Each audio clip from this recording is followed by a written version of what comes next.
Waffle Press movie podcast Hangouts. I'm your host, Diego Crespo. With me, as always, is my co-host, Gina Versa. Hello, I'm Gene Versa, Yeah. and Well, welcome back. We're just gonna yeah, jump right into it because we got a big show. But welcome back. Congrats on finishing pickups for abductees, which you could talk hmm about in a second. I yeah, also of want to course. introduce our amazing friend, guest, favorite, recurring host, Shak Lambert. How's it going, man? What's good, yo? Hey, I'm good. It's good to talk to you guys. It's been a minute, and hmm like the last time I spoke to y'all was like when I actually saw y'all.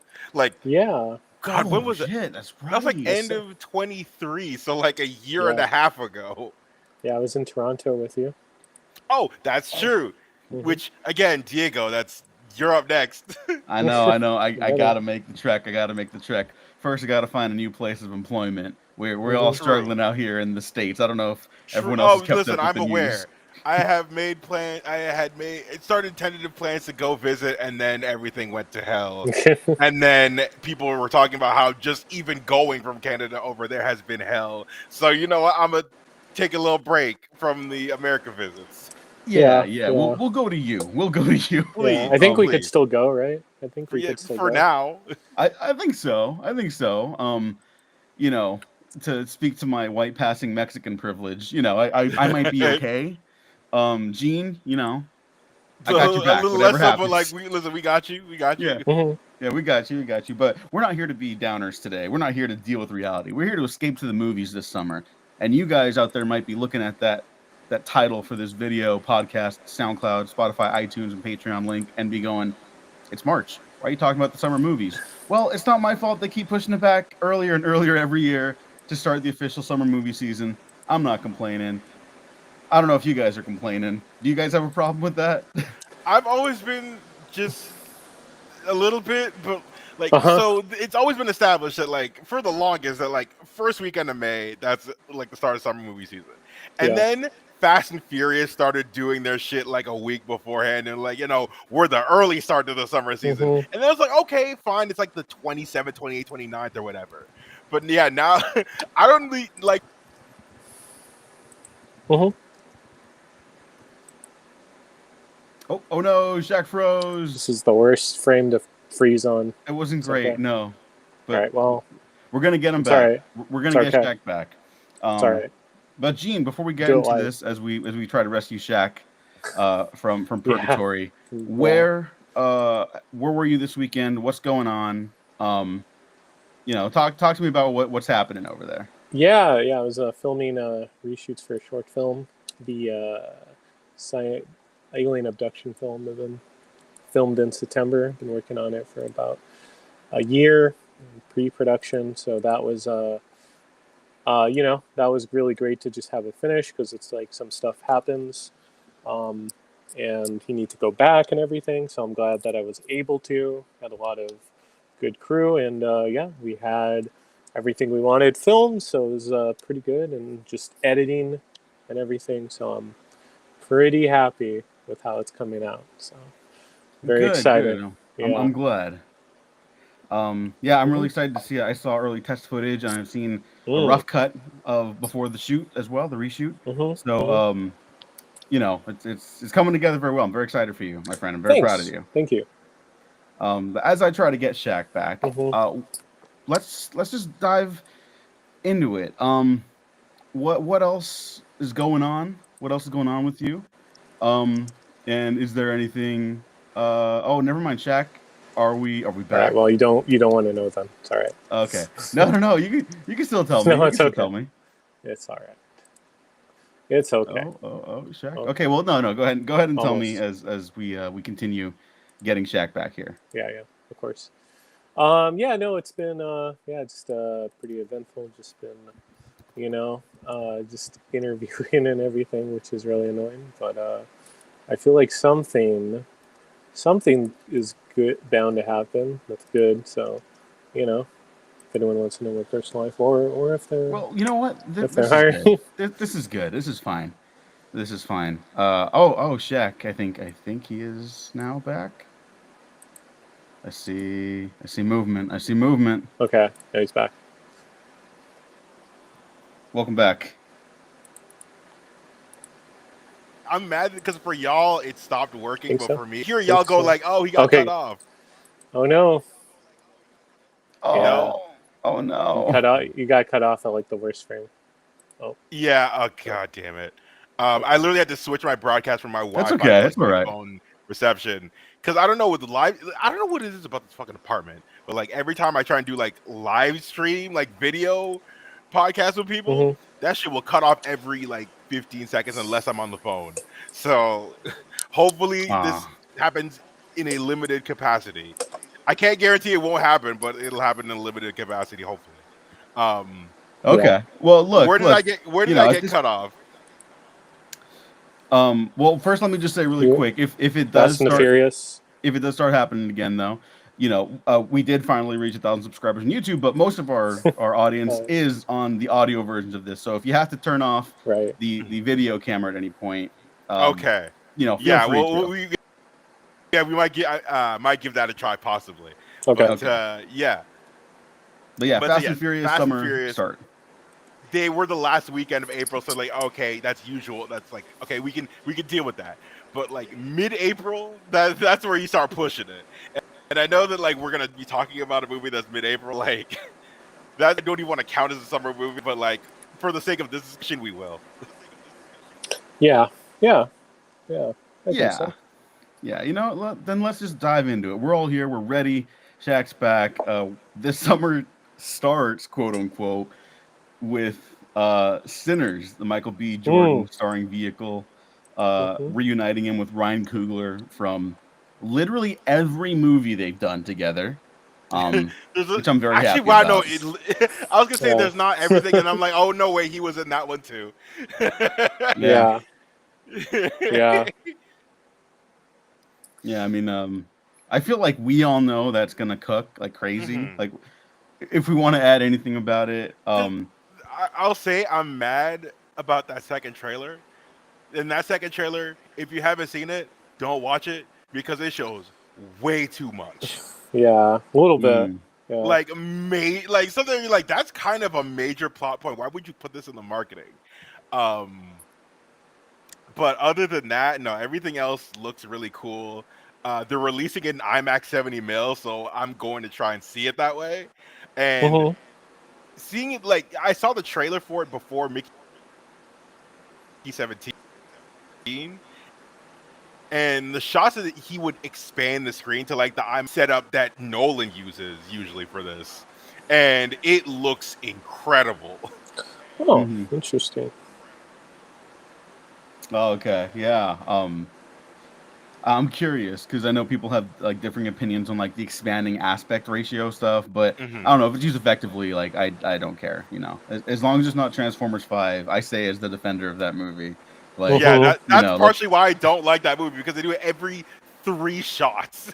Yeah, like you know what? I wouldn't like that movie if I saw it in theaters. I think that's my barometer. I saw it at home and I fucking laughed my ass off. I had a great time. But yeah, if you're like trapped in a theater for like 2.5 hours with that, you're like, you can get like motion sickness and shit. God. Yeah, Sinners. I mean, yeah, it's gonna bang. I don't know if there's much more to say about that. We're all gonna watch it. Everyone who listens to this show is gonna watch it. All of our friends are gonna watch it. There's not much. Plus, it's coming out like really soon anyway. So yeah. Yeah. Yeah. Let's do double dip on April 25th. The Legend of Ochi, which is not so much a summer blockbuster, but was very well received. And seems like a very sometimes Sundance movies are like very well received, and then you watch them and you're like, yeah, I guess. At least this one looks very different. So like, I'm like, oh, that's festivals in general. Because even like there's some stuff that'll pop off at TIFF that like fucking Amelia Perez was like top 3 in the People's Choice thing. So like, don't trust it as like a guaranteed barometer for quality. Right. Yeah. Yeah. Don't. Yeah, but this one's also it's a fantasy independent film that got picked up by A24, and so that's where I always get a little excited. Where I'm like, this is it's not like a safe choice for a feature film. That's why I'm like, okay, I really hope this kind of taps into something special, like those old animatronic coming of age movies from back in the day. But also, Shaq, this was your edition. Was Mhm. Havoc, starring Tom Hardy, the The new Gareth long-awaited follow-up. Evans. The new Gareth Evans.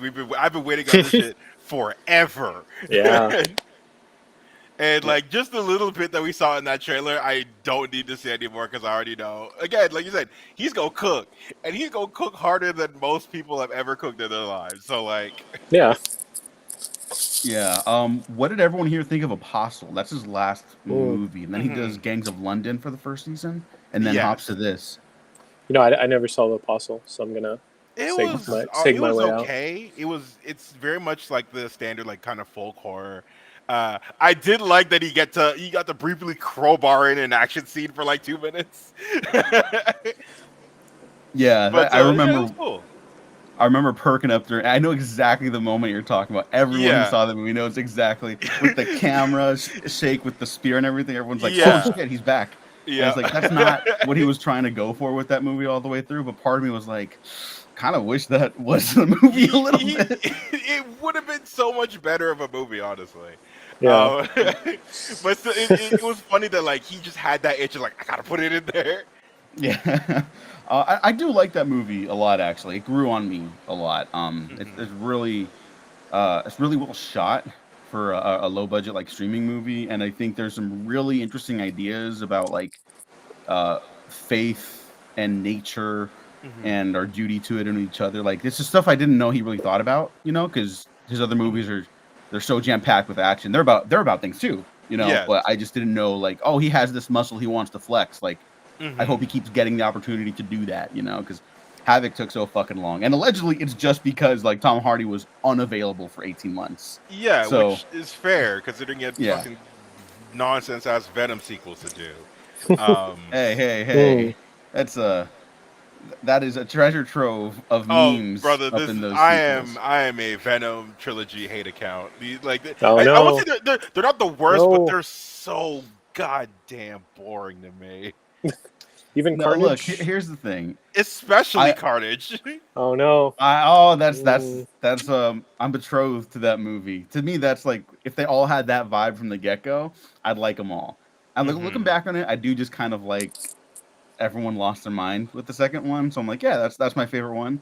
But Hmm. I do wish they were better, even for like the tones they're going for. Like I think Hmm. I'm cool with the tones because I don't care about Venom that much. You know what I mean? I'm Yeah, like, yeah, that's do like whatever you want with them. Make them I used serious, to. make them goofy. So go Yeah. crazy. Just do it well, and I like it.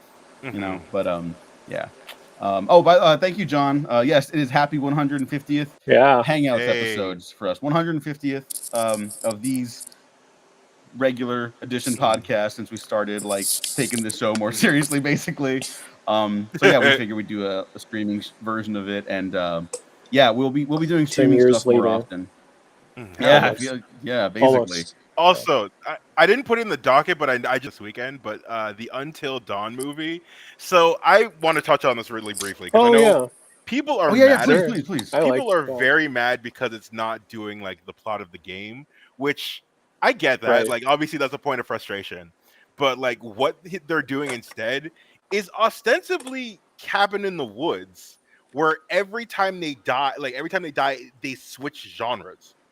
So at one point it becomes like a zombie movie. At one point it becomes a found footage movie. At one point it becomes like supernatural, like witches. Like I'm just going off of like stuff we see as a serial killer, fucking Wendigo, the Wendigo from the game, and then found footage at one point. So like I like that approach. It's a different. So I'm not that much of a stickler for like it has to be exactly like the games. And there's no way they could even do that if it was straight up like the game and the whole thing is about choice.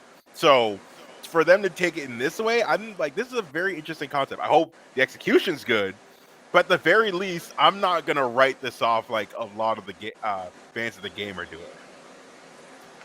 Yeah, I didn't play the games. I'm barely getting back into gaming. Maybe you'll see some of that soon on other streams coming up sooner than later.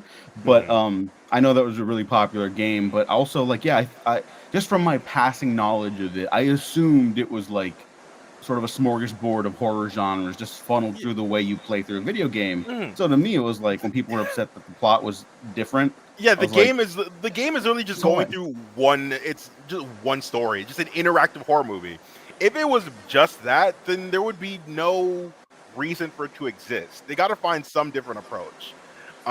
So again, I'm cool with what it is. It could still suck, but you know, Yeah. I'll give it a fair shake, and that's more than I give any video game movie ever. Usually, Uncharted, Super Mario Brothers. those were like dead in the water, and then Super Mario Brothers surprised me by not being dead in the water. Yeah.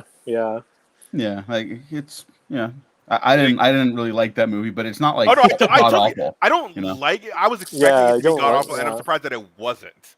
Yeah, I mean that's the real surprise of that movie. It's like, no, I see kids are gonna like this for decent Mhm. reason. They deserve better, but like whatever. We all liked shitty stuff when we were kids too. It's fine. Yeah. I like shitty stuff now. It Yeah. happens. Like you like what you like.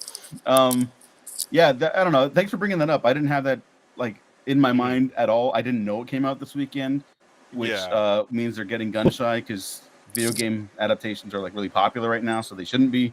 Yeah. But yeah, that's ridiculous. And since you brought it, fuck it. Let's already sidebar really quick because I Mhm. saw people saying like, oh, God of War, like the showrunner for Yeah. that series. Oh, is, that he like, hasn't played the game. Yeah, I saw that. And, Yeah. like, I get it. But like he's Um, also like a tried and true television showrunner. Like if you look up his IMDb credits, Mhm. you're gonna like it. Let me check right now really quick. I can't remember his name, but I was shocked he was attached to this Mhm. really quickly. But I don't know, Shaq. Do you have any thoughts on that since I have you here? Yeah, that like again, I'm still always gonna be like hesitant about like video game adaptations, but like I don't need the like person to be like the biggest fan ever to make the thing. As long as they like capture the spirit and they understand what the story is, and like Mhm. the story and like how the main themes of of like the what what what gives the appeal of the game, then I'm fine with that. So like Mhm. it could be Yeah, it so could be good, it it's could be shit, but like at this point yeah. I'm so burnt out on game adaptations being not good that like at this point if you want to do something different and it works, then cool. If you want to be more faithful to the game, then sure. Because we've seen both of those work out recently. Yeah, I have no interest in the show, but I was just Mhm. surprised. Ronald D. Moore is attached to Hmm. showrun it. He wrote on Star Trek: Next Generation, Yeah. Deep Space Nine, Voyager, Okay. Great writer. Roswell, Carnival, which is one of the most underrated shows like Carnival. Wow. ever. Okay, go watch Carnival, everyone. Holy fucking shit, that show is so great. I don't remember this, but he was in an episode of Portlandia. He wasn't a writer on it. He was in the episode, Just which like is just just cast in the episode. Yeah, Okay. Yeah, it was like why a not? funny skit. I love that skit. Okay, so Gene remembers. And Yep. then just before we move on, he's also currently working on For All Mankind. He's worked on like 40 episodes. So Okay. yeah, this dude is like the real deal. So chill the fuck out. I don't know. Again, maybe this doesn't need to be a TV show, but if it has to, it's like you want to get one of these guys to do it. Yeah. You know. Mhm. All right, and then now we head into May, which is basically Marvel's kind of got like their foothold in the month of May. So we get For Thunderbolts. the first weekend early is on. essentially at the Marvel weekend. Mhm. Yeah. I mean, last year was Deadpool May, or was that like It was No, July. Deadpool was July. okay? That was the one. That was like the one difference. Okay, so they had some time off. They took a season break. Mhm. I do respect that. I genuinely do. How do we all feel about Thunderbolts? Honest- It's pure yeah, Gene, absolute you go cinema. Oh yeah, I was just making fun of that trailer that came out where it was like from the director of I forgot what it was, or the Beef. editor of Minari. Yeah, the director Mhm. of Beef, the editor of Minari, cinematographer of The Green Knight. Just a bunch of like A24 movies. They were saying just to give themselves like some pedigree of like the movie. It's partially that, but also like really tongue in cheek, considering it was Florence Pugh going like it feels like an A24 movie. So like, all right, let's capitalize and just go with full in on the joke. So I'm like, all right, It was cool. funny. But honestly, Got me laughing. as much as like I have been so like just down on the MCU, like a lot of people, the trailers have been selling me. Like they've been more effective than fucking Captain America was. Like the the team aspect feels like it works a lot better here. And I know that's like a tried and true thing, but like I feel like it has potential. And that's more than I could say about a lot of things. Yeah. Yeah. I'm looking forward to that movie actually. Now, will I watch it in theaters? Probably not. I got no Mhm. plans to. But Yeah. that seems like I'll check that out on Disney Plus. Like it does seem like the type of movie I'd like with like scummy characters, um, impossible odds. Like Mhm. like we used to look back at like the great blockbusters, and like just the basic premise. The good guys are gonna win. But sometimes Mhm. it'd be like like look back at like Die Hard. It's like a guy who's like a slubby New York cop who hates his wife basically because she wants to leave him and Yeah. doesn't have shoes. Now he has to stop 12 terrorists on Christmas Eve. It's like, that's a weird setup. I'm into that, and the movie's more than that. It's like Mhm. Thunderbolts, take the Marvel stuff away from it. The premise is kind of exciting. It's like, yeah, these people shouldn't be fighting what everyone knows they're going to be fighting, but you feel like you can't Yeah. really say because whatever people freak out if they hear spoilers. We all know what the premise Yeah, we is already know from who the they're trailer. fighting. Yeah, we all know. None And of us like are going to also say it none of them right have now. superpowers. They all have guns. I'm like, all right, cool. Yeah, it's like okay, Like it's it's basically Suicide Squad. And the last yeah, one, what like the second like the James Gunn one was good. So if they can capture a little bit of that, then I'm fine with that. yeah. Me too. I like the Thunderbolts in the comics where they're like, you know, they're Suicide straight up Squad. like villains. They're villains that And are posing as heroes. yeah, I think Yeah. that's a much more interesting concept. But it's like if you have to do this movie, like, you know, Mhm. Yeah. Or I the trailers have wonder. worked for me. They've all worked for me. Yeah, Yeah. I wonder that's the main though. thing. Yeah, how much of it's going to be because I know it has the asterisk, and it has a certain character which is like we already know it's the Sentry. How much of Okay, this Juice is? said it well. Yeah. Well, I mean, it's like you Yeah, saw the trailer. yeah. We all know. Okay. Yeah, but it's like how Mhm. much of it's going to be Dark Avengers, which is like a pretty Mhm. great comic. That's a Thunderbolts. Basically, after some like storyline, they pose as the Avengers, just like straight up, as opposed to like posing as other hero, Oh, new so heroes. do you think like the title is gonna change at the end to Dark Avengers? Yeah, I feel like it's gonna do that, like how they did with like Falcon and Winter Soldier. It turned to like Captain America and Winter Soldier. True. Oh, Yeah. yeah, I forgot. I legit forgot about that. So yeah, you're right. Um, God, it's gonna look like the fucking Universal Dark Universe Uh logo. huh. Yeah. That would be incredible. If that happens, one of you has to tell me if you guys watch it in Oh, theaters. Yeah. And Yeah. listen. I'll be there. okay, Yeah. and then I'll go watch it in theaters. Yeah. Mhm. Yeah. Before we Yeah. jump Shout to the out next thing, PJ in the comments, by the way, and John.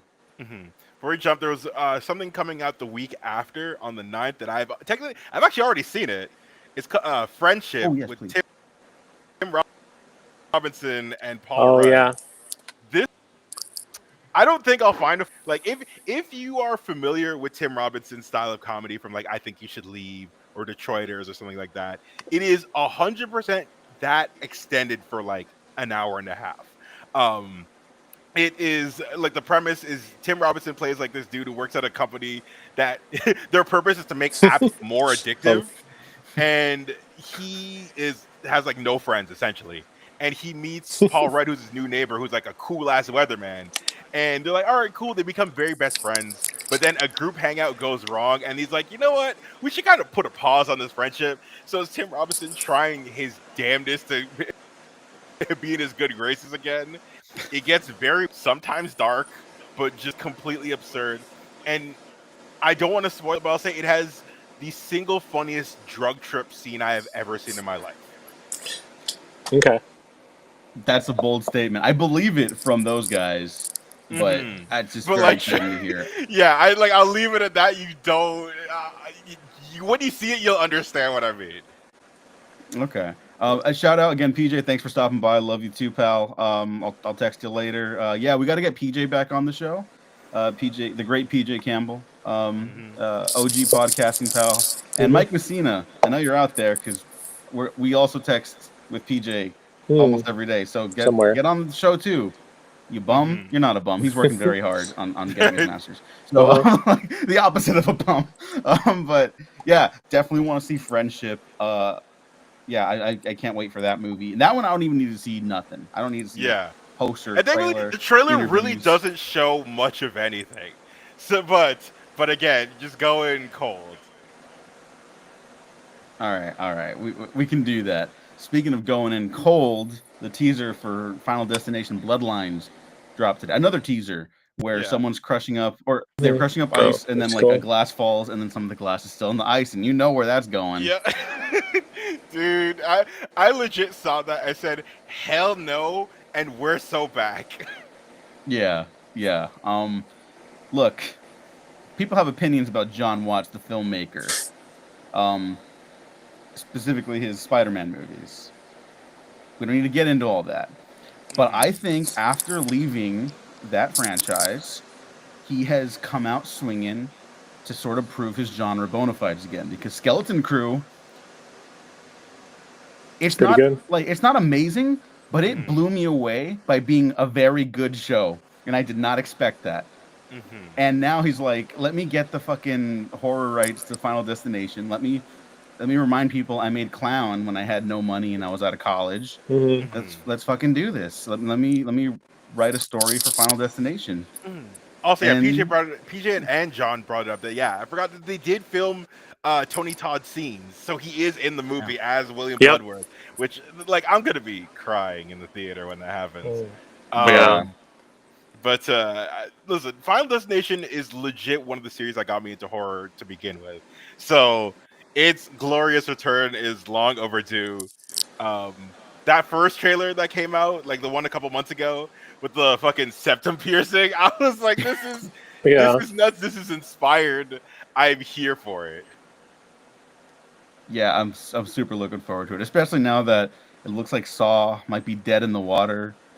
God. I don't know what's going on there. Yeah, it's depressing. But you could add, that hurts. It hurts my soul because again, Final Destination is one, Saw is the other. That like also caught me into horror, and 10 was such a good return to form, and then we're like, okay, 11, when's it coming? And then they're like, oh no, it's not coming. And then even before that, they were like, we've been struggling on finding a script or like settling on a script, and then I remember reading one that they had settled on had a lot of Hoffman. And Hoffman is like the worst character in the entire fucking franchise. So for them to do that, I'm like, please don't. And then they didn't. Yeah. Apparently the one they settled on did still have a lot of Hoffman, but it was also like the most politically relevant, the same way 6 was. I've seen it being referred to as like a Saw 6 level, like political anger. Which, I think is appropriate right now.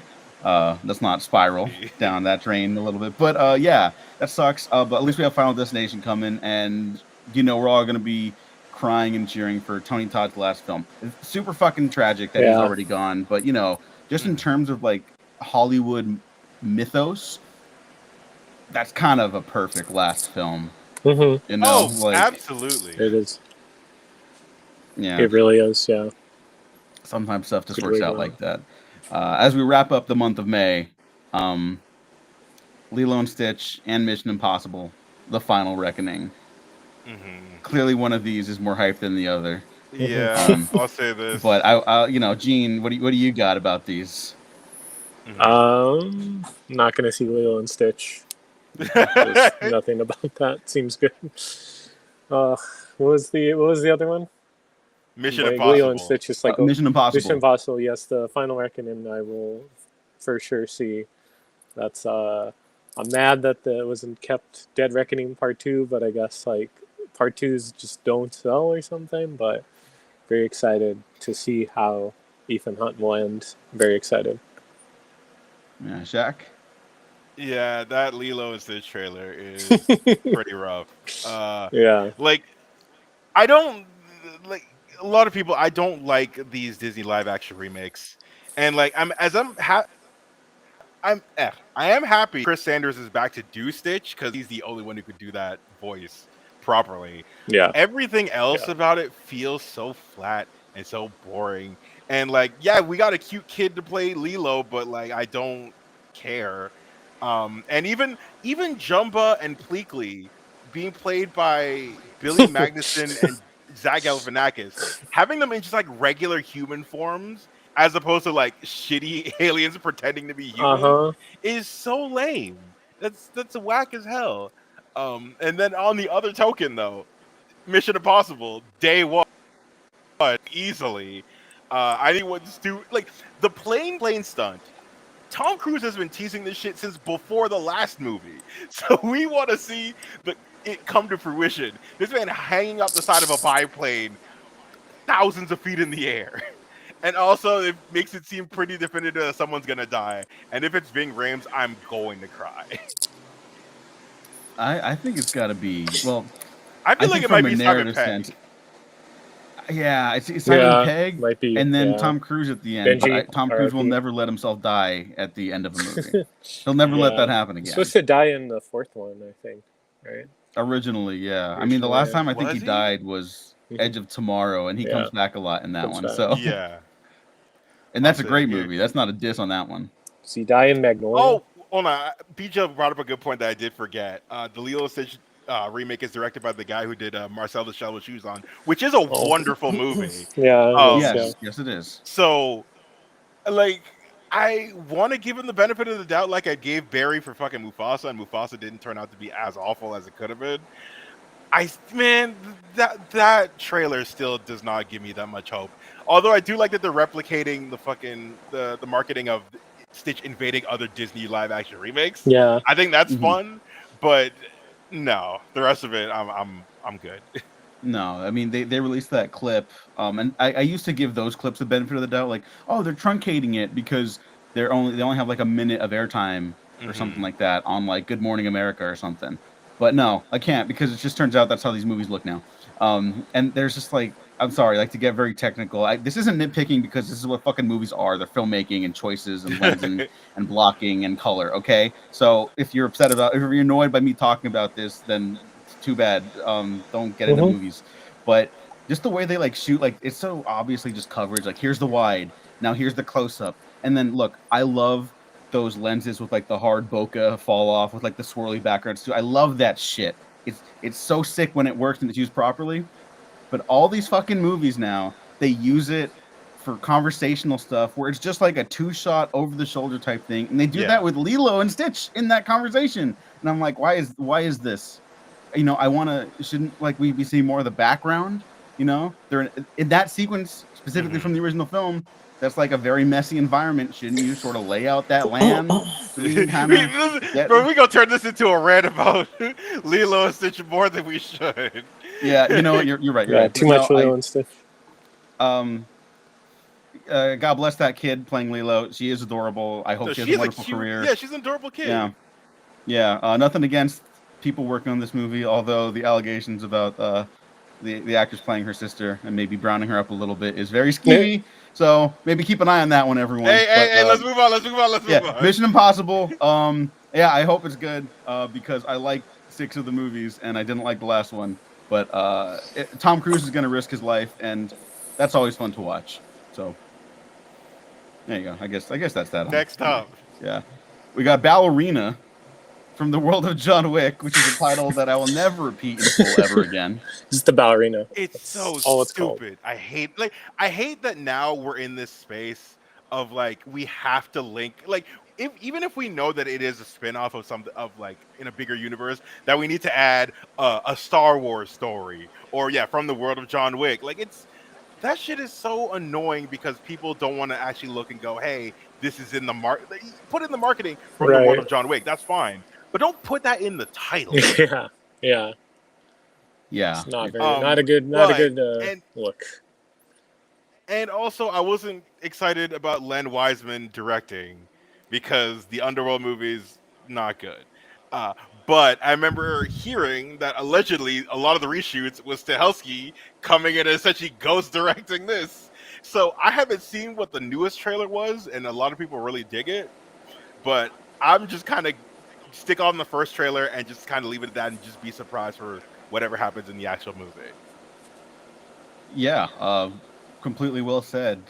Gene, your thoughts in 1 second. I will say, this is all I'll say about it. The new trailer looks awesome. Stahelski reminding people who's fucking top dog in action cinema right now. Gene, Right. thoughts? Yeah.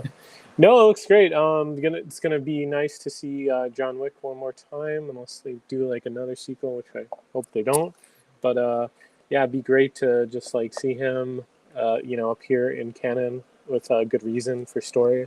So that'd be nice. See Lance Reddick one more time, Mm-hmm. and yeah, it's I'm really excited to see it. Just just nice. Especially I loved Chapter 4, John Wick. So nothing but. God, that's to me that's still maybe the best movie of the It decade is. Yeah, it so is far. so good. It's a So masterpiece. fucking good. Also PJ Yeah. brought up Live Free or Die Hard. It is a good movie. I won't say excellent, but it is a good Sure, yeah. movie. Good. Good movie, yeah. And It's, also I think it's the third best Die Hard. yeah, I can see. Yeah, I agree. Hmm. Especially because the other twos are yikes. Yeah. Also, the same week as Ballerina, another movie last year that's coming out, the Chuck, the Mike Flanagan movie based off the Oh. Stephen King novella. It's hard to explain without kind of giving stuff away. So I'll say the title is very literal. It's about the life of this dude named Chuck, Chuck Krantz. Yeah, Chuck Krantz, and he's made by different people. It's going through his life, and the way they go about it. If you've read the story, it is exactly like that. If you haven't, just kind of leave the mystery because I was watching it knowing nothing, and like the first act is doing something completely like what I thought was kind of bizarre. I'm like, okay, kind of want to see where this is going. And the way it kind of goes kind of shifts from the macro to the micro. And again, I'm being very cryptic when I say that, but like when you see it, you'll understand how that makes sense. But there's a massive cast: Tom Hiddleston, Mark Hamill, Chiwetel Ejiofor, uh, Karen Gillan, Matthew Lillard. Like there's a whole bunch of people, and they're all really good. It's a very sweet. Like you see Stephen King, it's drama Stephen King. We're talking like Shawshank Stephen King, and it is very, very like emotional, kind of sweet. There is alleged Best Picture nominee buzz. Is that? I mean, it's so fucking early, but I'm curious because you've seen it. It has the buzz because it won the People's Choice at TIFF, and usually it's like whenever that wins, it's a good indicator.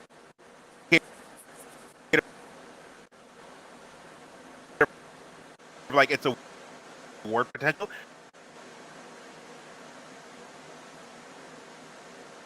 No, I think we lost him. Yeah. Okay, wait. All right, it's coming back in and out. Yeah. Okay, there we go. Hello. Okay, now I think we're completely back. But I was gonna say we got like, from that was that you can see it would be a favorite. Mm-hmm. Okay. Yeah, so I could see it happen. If it does happen, I wouldn't be too surprised. Okay. Yeah, I mean, I love Flanagan. I saw his first movie for the first time recently, like a couple months back, and Absentia. Okay. I've seen this, and I've seen Oculus. And those are the only two. Yeah. Oh, yeah. dude. If you like these, I would really recommend going back to like watching everything basically. Oh yeah, listen, I saw Oculus with him there. Oh shit. Yeah, he was actually there. I'm like, oh shit. I remember at one point in the Q&A, someone had asked him about why the fuck the WWE studios pick up the movie, and they're like, yeah, they just wanted it. They invited us to WrestleMania and everything. I'm like, that's wild. That is fucking crazy. Yeah, I really like Oculus and Absentia. I'd recommend that for people that are like how to get started. Like maybe you're insecure about like, well, my first movie might not be perfect.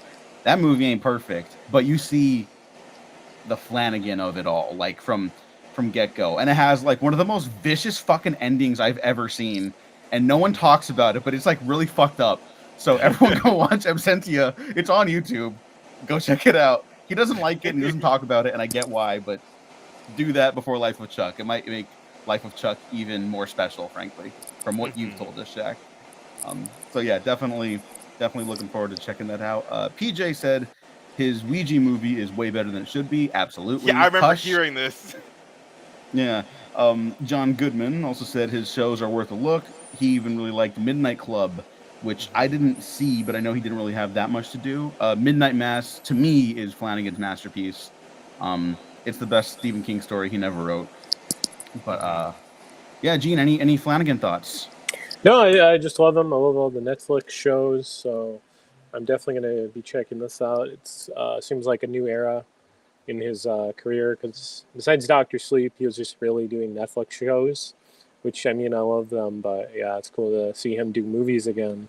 Yeah, and it turns out if they refuse to release their artist's work, the artist will find other places to release their work. So good for him. Very excited for his future.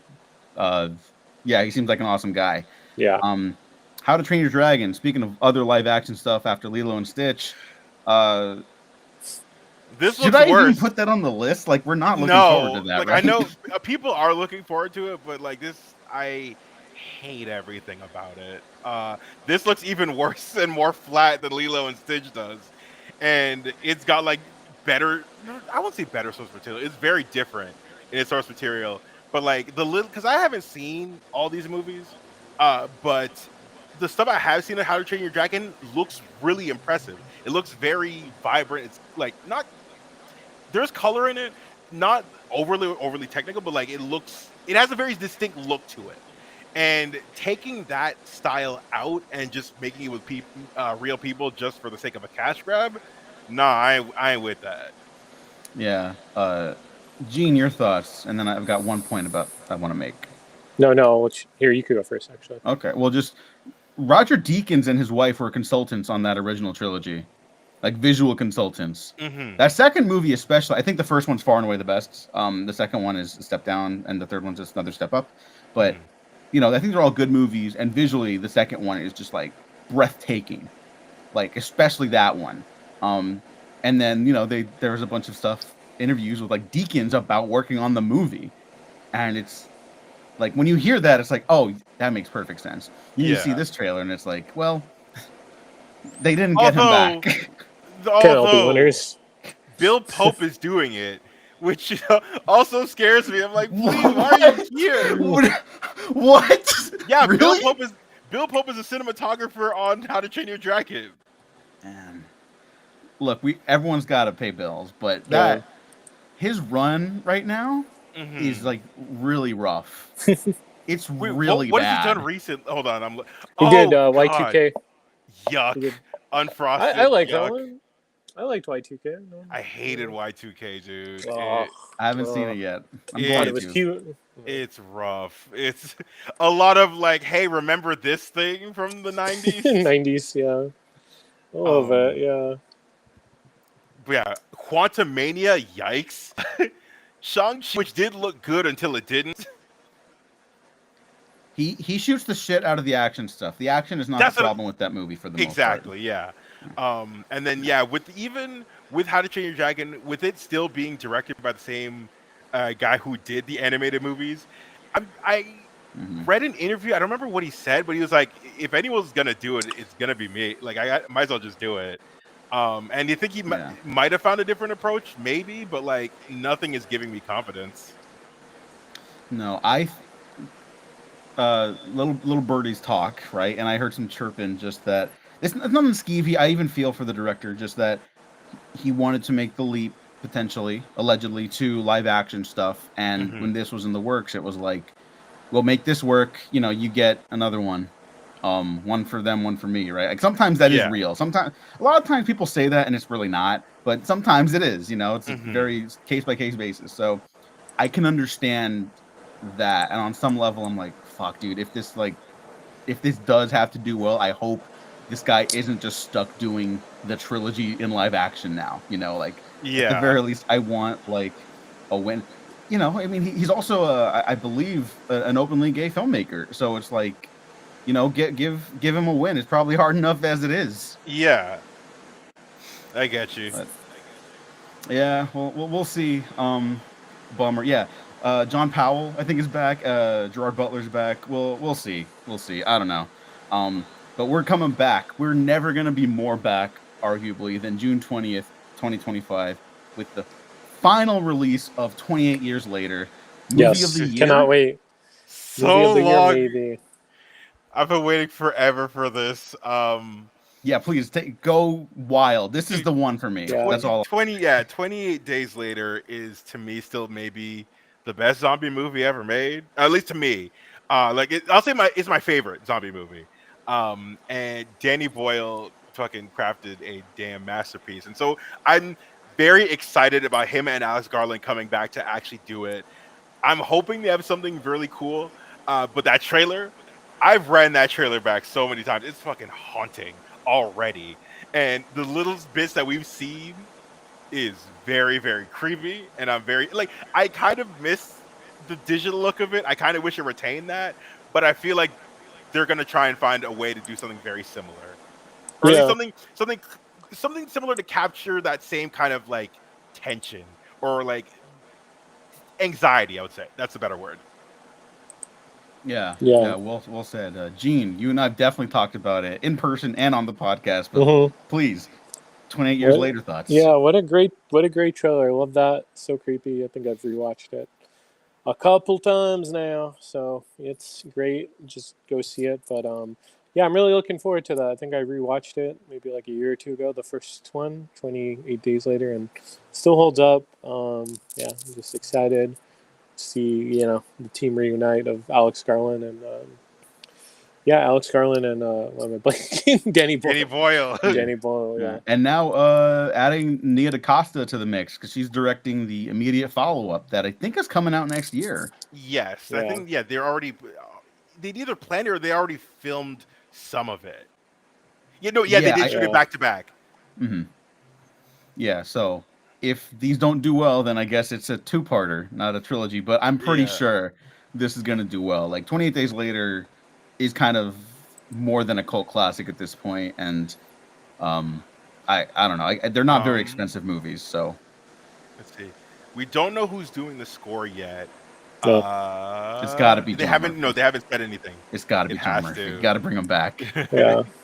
He's even back in 28 weeks. You know, like come on, get the gang back together. Yeah. Mm-hmm. This time, let Juan Carlos Fresnadillo direct the opening to this one, like Danny Boyle did for his movie. You know, like swap it around. Which, once I heard that, it made so much sense. Yeah. Yeah, the opening of Weeks. Like I like that movie, but like the opening is it's a decent movie, but like that opening is so much better than the rest of the movie. Yeah. Yeah. And credit to Boyle, who's always like downplayed that, but everyone's like, no, he did it. Like respect, genuinely. Yeah, that most anticipated. Yeah, PJ mentioned that Boyle's doing the first and the third. I believe that is correct, depending on how this one does. Okay, yeah. And then I don't know what they're gonna do with the third one technically. They could try an iPhone. They could try something else. Boyle's really good at marrying the style with the substance. Right. Even in movies of his I don't like, so I'm not too concerned about any of his decisions there. Yeah, this is the movie of the summer for me, hopefully. So fingers crossed. But moving on to the end of June, we got F1 and Megan 2.0 on June 27th. Can't wait. Yes, sir. What are we more excited for first? Let's be honest here. I mean F1. F1. Okay, hold on. Let me try and parse this out a second, right? Megan 2.0. I'm very excited because I did have a lot of fun with that first Megan. Yeah. Even though I think when it came to theaters, they had the PG-13 cut, which I did feel oh, there's something missing here. But then when they released it on home video and VOD, they're like, oh no, we have an R-rated cut. We have the actual gore that we didn't put, and that's when I'm like, okay, no, this is it. So I'm excited for Megan 2.0 if they stick with that same energy. I do like Akilah Cooper coming back to write it because she's been on a fucking tear between the first one, and Malignant, and now this. So like, I'm here for whatever crazy shit she's gonna come up with. Um, but F1 though, that trailer that just came out the other day, fucking mind blowing. Like, so when I saw Top Gun Maverick, that was legitimately the first movie in a while where I almost straight up yelled, "Run it again! I want to see this shit right now." And so much of that is because of like how he shoots the action and just like having the actors in it with everybody. Um, and this looks like it's more of that, just on the ground in these fast ass cars. I used to be obsessed with Formula One as a kid, so this is gonna bring me back so much. Yeah, it's interesting. I'm not familiar with Formula One apart from like knowing the name and cars go fast. Mm-hmm. Gene, do you have any history with Formula One? Not really. No. Yeah, okay. We're coming at it from the same place then. We like Listen, Top Gun I was a 2, big and we car like. guy back in the day. Mm. Never would have known. You guys have cars in Canada, right? I Yeah, thought you all rode like the Moose. God damn it! Sorry, I have to get some Canadian stuff in once in a while. Just once in a Boo. while. Sorry. Ooh. But yeah, But I yeah, remember the teaser for F1 like not being very exciting to the We point Will Rock where. You. Is that the one? It was like. Yeah, it's the one that was so. set to Queen, where it didn't show that much yet. Yeah, and I remember hearing people were like, "This movie looks amazing. Why was that the first trailer?" Like internally, Mm-hmm. and then they were like, "No. This movie looks fucking great. I don't know why they opened with that." And it was far enough away that it doesn't matter now because this trailer kicked ass. This last one. Yeah. Yeah. So, the bummer about the lead. But what are you gonna do? My boy Damson Idris from Snowfall. I'm glad he's getting that big come up on a massive blockbuster like this. Yeah, I don't think I've seen him in anything, but Dude, just from the trailer, he's got charisma. I will send you clips of Snowfall. You'd be like, "How the fuck is this dude not in major shit?" No. Until now, I believe you. I trust you because we have very similar action movie tastes. Mm-hmm. So like, I mean, this is a Bruckheimer production, so this is our group's bread and butter, you know. Mm-hmm. And then Megan 2.0, yeah, we'll all be there for that. I guess it looks like they're doing like a Terminator 2 thing, but with Megan. So I mean, I can see it. yeah, which is like that's a very fun idea, you know? Why not? Mm-hmm. And that takes us into July, which is that's more or less the last month of the summer movie season. July 2nd, we're opening with Jurassic World Rebirth. What?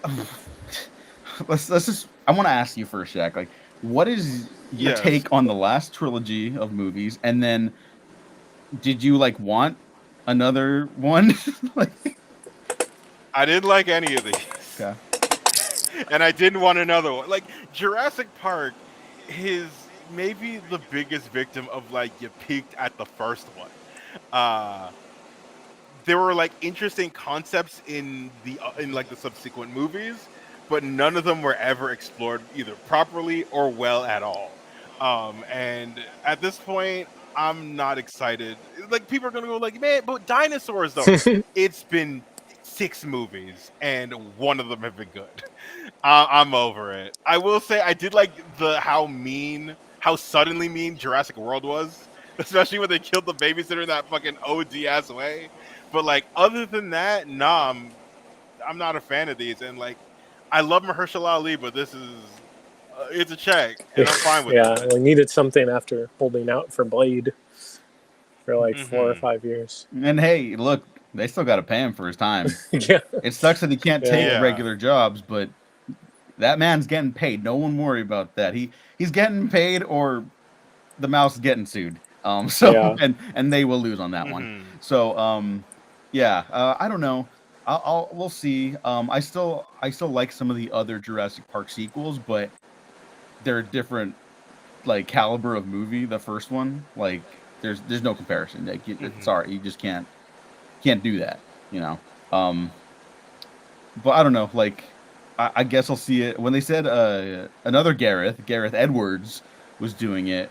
Part of my brain was like, oh, that's kind of perfect. Like he's so good with special effects, and like if this is just like a Monster Mash movie, like that might be something, you know. Yeah, but he's also great with special effects, not all that great with story. I didn't say that. Yeah. I wasn't. Mm.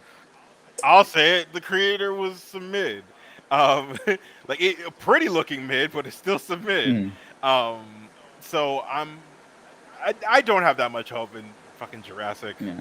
Uh, it'll look great. That's the one thing I'm certain of. But yeah, that's about it. I mean, for me, Gene, why don't you think there's any more dinosaur movies besides Jurassic Park? Is Steven Spielberg just like standing outside people's homes who are writing dinosaur scripts, and he's like, shaking his head back and forth, like, no. Yeah, I don't know. I think, yeah, it's just, I don't know. There should be more. There should be a lot more, I would say. Yeah. Here's a question. I promise this is related. Do either of you watch the Invincible show?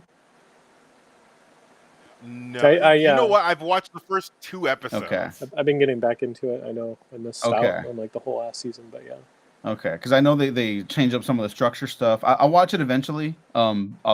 It just takes so long for these seasons to come out. I'll binge it eventually. Does anyone know if they did Carnosaurus yet? I don't think so. No, Okay. I don't think so. Well, Carnosaurus is just like Invincible's version of the lizard, but like a dinosaur. It's awesome.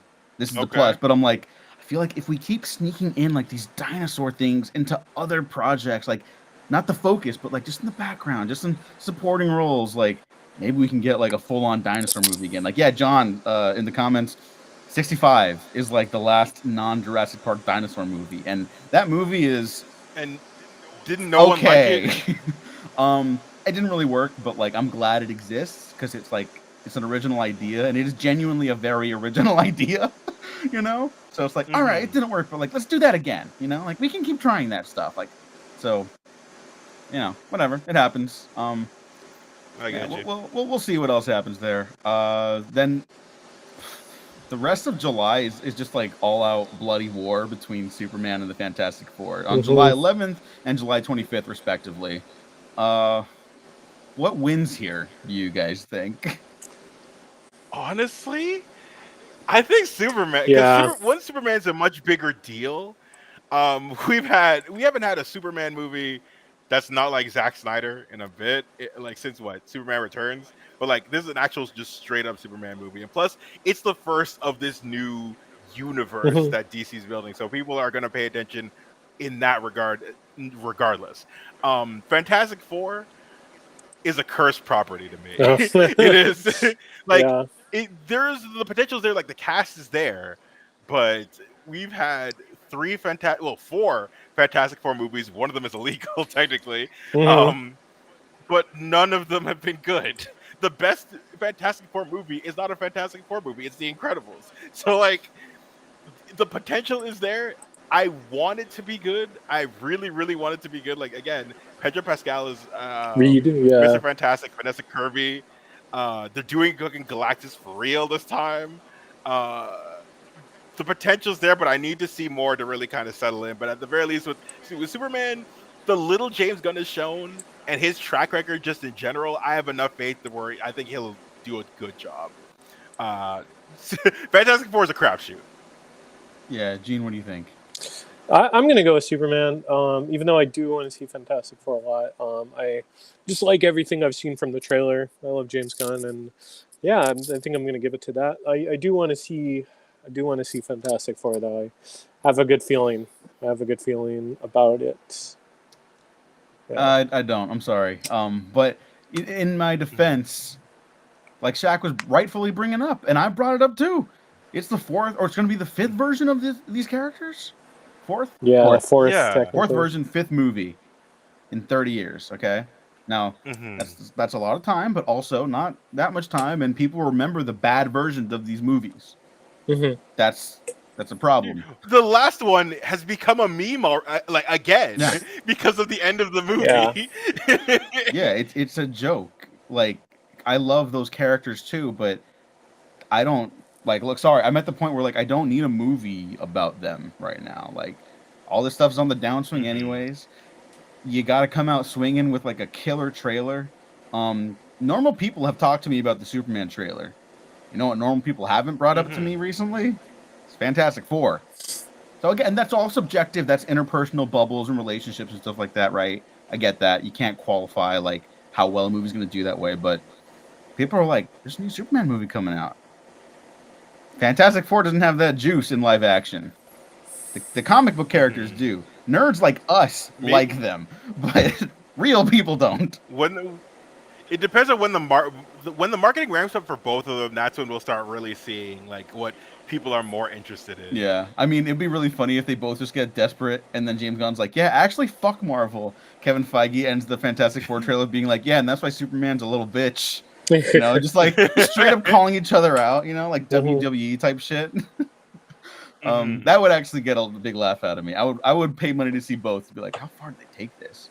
Yeah. But yeah, I don't know. I think they're both gonna eat each other at the box office, and that'll just be an interesting. Well, they're on separate weeks, so they'll both start well, and whatever's the better one, maybe will get the longer track record or track run or whatever. Yeah. Yes, I added some shit to the docket just now because I was like looking through the Wikipedia page of like, oh, what's coming out in the summer that like is worth talking about. There's two things I want to touch on that come out in between Superman and Fantastic Four. There is that I Know What You Did Last Summer requel that's coming out, which I'm curious about just to see what they do. Especially since I've seen all of them. Unfortunately, I saw that third one. Oh shit! On sequels. But like that non-canon doesn't count. This one they're bringing back Jennifer Love Hewitt and Freddie Prinze Jr. So I have some type of faith potentially. Also, I forgot that there's this Trey Parker movie that's like produced by Kendrick, and I don't know if that's coming out theatrically or not. People are saying maybe it might be a Paramount Plus thing or not, but regardless, Trey Parker's doing a movie. The premise is sketchy. I need to see what it looks like before I really kind of commit. Where it's about a black man who interns as a slave reenactor in like a living history museum, and then he finds out his white girlfriend's ancestors own his family. So I heard that and I'm like, okay, of course Trey Parker has something to do with it, but Kendrick, what the fuck? The Kendrick of it gives me a lot of faith. Yeah, because it's under his production company, PG Lang. So this is like their first like movie. Hey, look, that man will always come out swinging, and he's got a pretty good batting average. But that is a fucking insane premise that I did not know about. Yeah. Until right now. So it's processing. All of it is processing in my brain, and I'm just like, oh, well, this could go so bad so fast. That's what I'm like, especially South Park. You are touching on very dangerous material. If it's done right, it could be great, but it could go so wrong so easily. Mm-hmm. Oh man. Yeah, Jesus Christ. Also, briefly touch on it. Happy Gilmore 2 comes out the same weekend as Fantastic Four on the 25th. I saw the trailer. I'm not excited. Certainly a movie. I love the first Happy Gilmore. That's like the one Sandler comedy I will stand by, and he does not need to do this. No, but he wants to get his buddies together, and this is how he does it now. Again. Yeah, we'll see. I just root for Sandler at this point, you know, or even if like I don't like a lot of his stuff. I like root for him as a guy. You know? Yeah, as a guy, I'm like, oh yeah, no, he's all right by me. Movies, stop. Yeah, I do another Uncut Gems, you know, or something like that. Yeah, like he could do it. He's just maybe he likes to kick back a little bit, you know, like got to put him to work more. All right, and then August 1st. Yes, I put the Naked Gun and Bad Guys 2. So the Naked Gun, yes, like the Leslie Nielsen, they're doing a reboot, which is people are like already gonna go like, no, why are they doing the Naked Gun? But hear me out here. It is directed by Akiva Schaffer from The Lonely Island, and it is Liam Neeson doing Frank Drebin. So that alone, I am so here for, because that man could do deadpan comedy properly. So I think that's going to be the big summer surprise, if I were to put my bets on anything. Yeah, I do too. I think that's a slam dunk, frankly. And then as for the Bad Guys too, I put that in there because I don't know if y'all saw the first Bad Guys. It's genuinely one of DreamWorks' best movies. It got kind of overshadowed when I was surprised by Puss in Boots 2. Like the bad guys is essentially like a Lupin the Third comic with just like talking animals, and it's got a great sense of energy. Like literally the opening scene alone, I was like, this is incredible. Um, yeah, the second one also looks like a lot of fun, so I put that in there. All right, well, I guess I gotta watch The Bad Guys. Yeah, some point I'll see it. Yeah, some point I will see it. I think that movie started coming out when I was really getting into Mark Maron too. So he talked about it. I was like, oh yeah, allegedly Liam Neeson's playing Frank Drebin Jr., like his son, which I could see that too. Yeah. Oh, okay. Yeah. A legacy sequel riff. That could be something. You can poke fun at that. Yeah. I feel like they haven't really poked at legacy sequels very well in actual films, you know? Mm-hmm. It's like Scream 4. I like Scream 6, but that's not the strength of that movie. Yeah. And yeah, that's kind of it. So yeah, why not? If you're gonna make fun of stuff, like that's the way to do it with a Naked Gun sequel. Yeah, why not?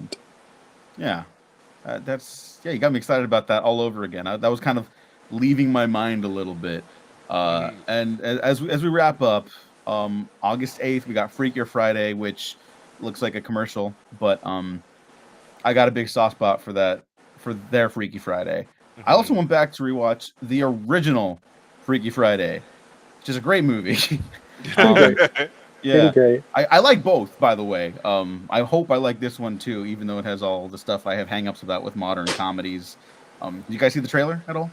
Yeah, I didn't. It's okay. Like it's essentially the premise multiplied, where they got like Lindsay Lohan's daughter, and is it her friend? I think it's her friend. Yeah. Yeah, they also get mixed up with Jamie Lee and Lindsay, so it's the four of them trying to figure out how to handle each other and shit. Chad Michael Murray, I think, shows up at like the very end of the trailer. Yeah, like it seems a little busy to me. You know, it feels like you probably just needed the granddaughter. You probably just could have swapped all three members of the family. Can't wait for this to top the Disney Plus charts for like 3 months straight. Yeah, well, first it's got to hit theaters, and then it'll go back to Disney Plus, which is that's a whole other conversation. Movie, but also that same weekend, again, I'm finding new shit just now.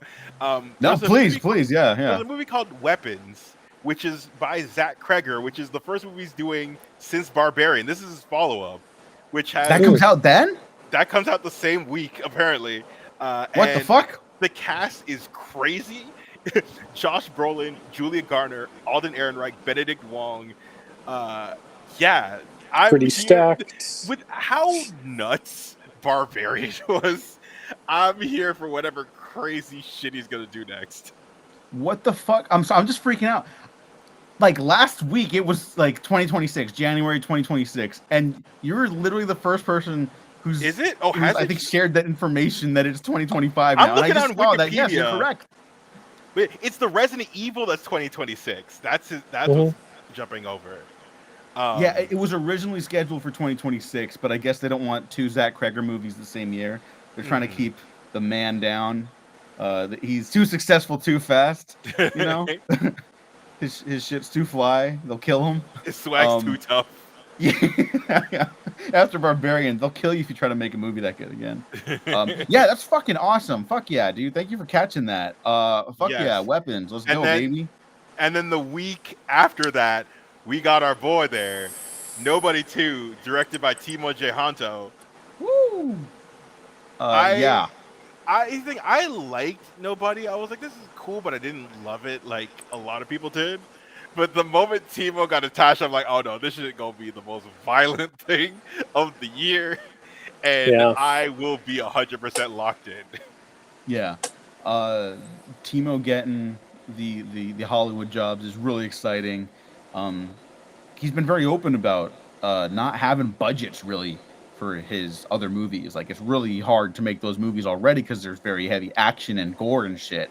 The Night Comes for Us is cheaper than something like Barbarian, I believe. So I can't even imagine what he's gonna cook up with like significantly more money, probably like above 20 million, maybe even 30 for Nobody too. And plus, like with this, because he was doing the Train to Busan remake before that kind of fell through. Yeah, I'm yeah. really excited just to see what he does in like an American studio. Hopefully, he can still capture some of the insanity of like his Indonesian shit. Because like the Shadow Strays and the Night Comes for Us, those are gonzo as fuck. So if he can get that, then I'll be satisfied. Yeah, and I think he's working with the 8711 or 87 North guys on these two. And I say Mhm. these because he's also doing the Beekeeper 2. I believe he's just Yeah. beginning production on that. So our Feeding those boy's cooking. bees. Yeah. And I Yeah, did like the Beekeeper. We were talking about David Ayer I before love the loved it. going live, Beekeeper. and yeah. Um I ended up liking it. It's the second David Ayer movie I've enjoyed. But yeah, Timo, let's go. He almost did the Under Siege remake, which I believe is dead in the water now. God, why would you So remake that? you know what? That premise, that's all you need. I'm not a Steven Seagal guy, so I've never really Steven fucked Seagal with is the those. worst action star of all time, and it's not even close. Um, like I watched Hard to Kill earlier this year, and that's considered one of the better ones, and it's still a piece of shit. Uh, it's just he tries to be cool, but is the lamest human being on earth. The charisma of a piece of driftwood, and even this driftwood is acting his ass, overacting his ass. Um, the only person who I would say is even Chuck Norris, I would say is also comparable, but the difference between Chuck Norris and Steven Seagal is Chuck Norris can actually fight. Yeah, you know what? When you said the charisma of a piece of driftwood, I thought of Plank from Ed, Ed and Eddie. You could replace him with Plank from Ed, Ed and Eddie in all of his movies, right? And it would be Like, better. yeah, they're so much better. Put him in Just Half Past Dead with immediately. Ja Rule, and you'd be like, yes, this Yeah. works better. Yeah, absolutely. John Goodman also mentioned in the comments that Working Man comes out this week. Yes, Holy shit, does it? Oh it does fuck, come out. It Can't comes out wait. this Friday. we're back. We're so fucking back. Statham is on a god tier run from like Wrath of Man to now. I think the Hmm. only one I wasn't like head over heels for was Meg his 2. his spot. No, I like the Meg too. I like the Meg too a lot. Yeah, I'm one of those. It was the Roost Tagur, Operation Oh, Fortune. Operation Fortune, yeah, which I didn't see because it didn't get released here. Oh, that's right. That's what, dude. Do It's you know so why?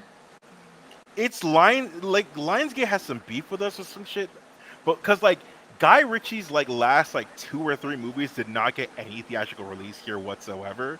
Like both, yeah, Operation Fortune, um, Ministry of Ungentlemanly Warfare didn't get a release here either.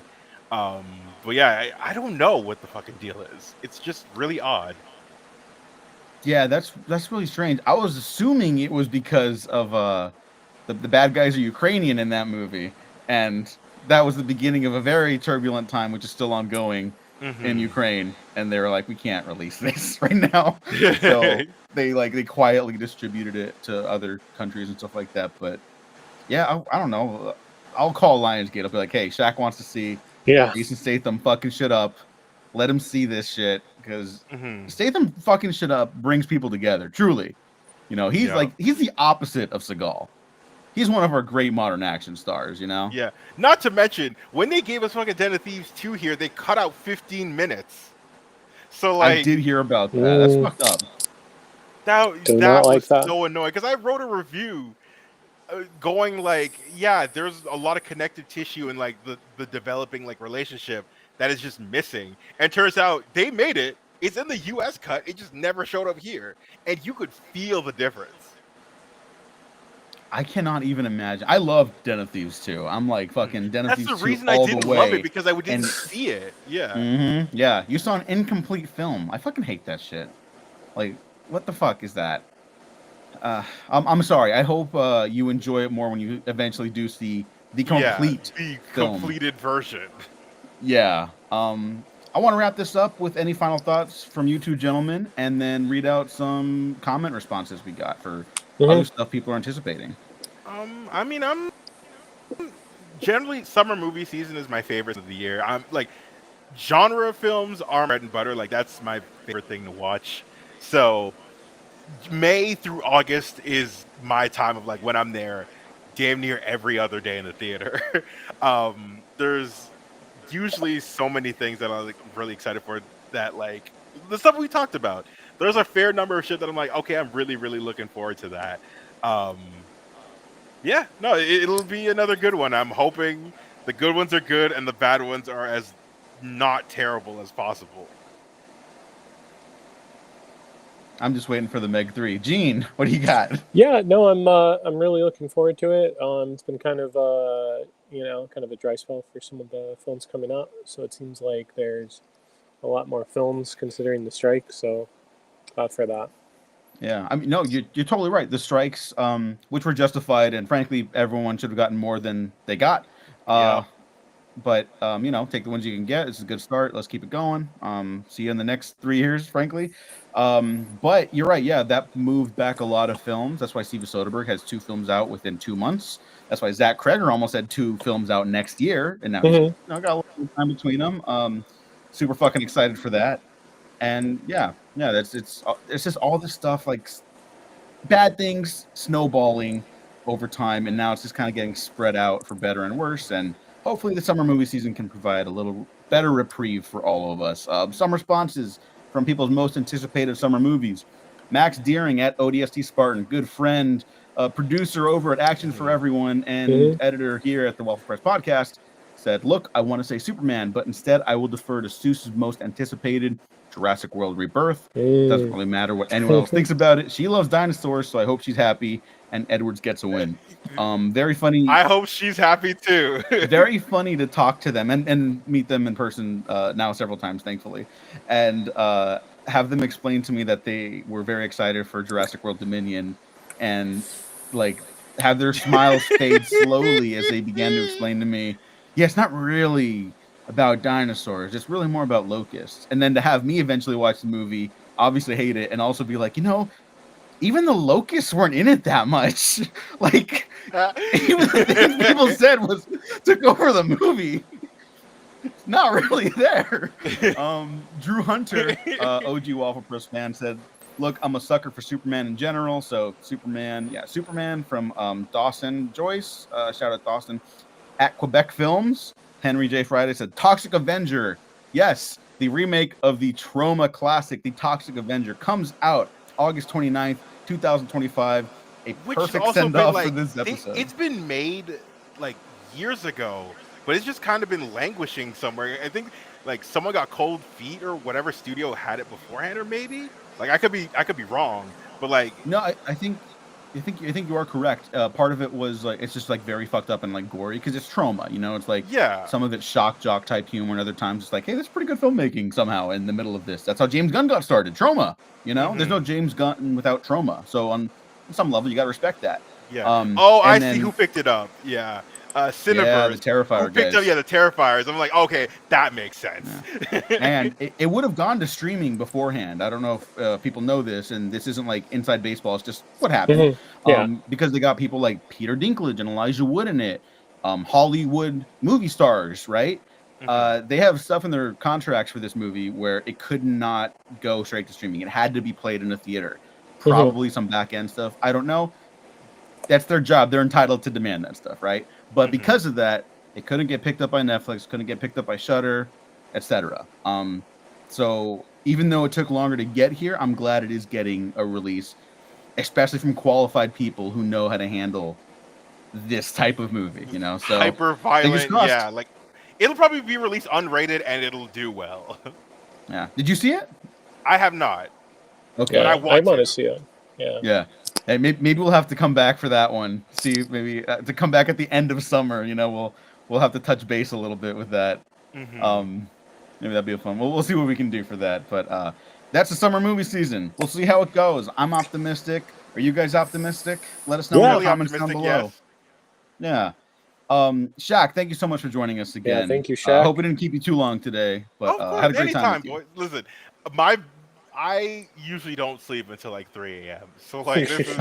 This right now is nothing. Awesome. I love it. But yeah, no, it's always good to talk to you boys. I love and appreciate y'all so much. Oh, thank you, man. Yeah, we love and appreciate you too. Check Mhm. out Shak everywhere. Twitter, Blue Sky. Links down to his stuff down below. Yeah, Gene. Final plugs. Anything you want to hype up? Oh, no, I guess just follow us, and then if you want to follow the short film account, I think it's Abductee Short Film. So Yeah, Yeah. I will add that to the description when this For episode is sure. uploaded to SoundCloud, Spotify, YouTube, iTunes. Well, I mean, the live will be uploaded immediately, but I'll go back in when I have the audio version of this episode. Thanks, guys, for stopping by. Thanks, people being interactive in the comments. Really appreciate that. Now that we're doing these live stuff more often, because sometimes it can be a little like, it's great to just talk one-on-one, but if we're live, we want some interaction like this. We'll be back soon. Stay tuned for also retrospective news very, very, very soon. And thanks, Jack Godwin, for popping in at the last minute. We appreciate you as well. Thanks, everyone. Like and subscribe. We have been professionally unprofessional.